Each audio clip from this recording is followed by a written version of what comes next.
Texas Governor Greg Abbott is in a pretty difficult spot right now politically. So we already know from last week that Republicans in Texas are looking at the recent national election results and saying, maybe that gerrymandering map that we wrote was a little bit ambitious. Maybe some of the voter trends aren't what we thought they were last year, and we could end up actually losing seats as a result of that. Stay tuned for that. That would be one of the best things that could possibly happen in 2026. But also, he wants to run for re-election for a fourth term, and his approval rating isn't looking that great right now. In the 10 years that he's been in office, Abbott has only hit 50% disapproval twice. So once was during COVID, when everybody was in a pretty bad mood, admittedly. And the second time is actually now.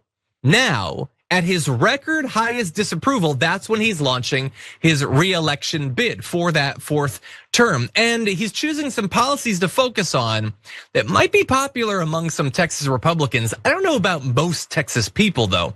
So he was doing this event in Houston just yesterday.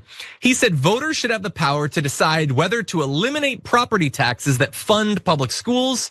He also proposed that any future tax rises should be subject to the approval of 2/3 of voters, basically trying to make it impossible for taxes to ever go up ever again. He also proposed that voters roll back property tax rates through referendums. So basically just entirely end it. So he can't directly do this stuff. You'd have to have a constitutional amendment in the state. That would require 100 votes in the Texas House, 21 in the state Senate. Both of those would require, even though Republicans are in control, that would require Democrats to sign on. And obviously the Democrats would never do that. Or I don't know, 8 just did vote to end the shutdown nationally, so maybe Texas Democrats would do that. That remains to be seen. But this is an interesting set of issues to campaign on, effectively saying we will never raise more money, nothing will ever be funded, the government will wither and die. Oh, and also public schools will be even more boned than they already are in Texas, because we're now gonna actually remove the property tax that goes to it.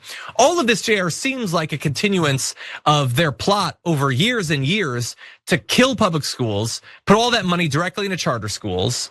And that's what he's choosing to run on when he's at his peak disapproval. It's an interesting strategy.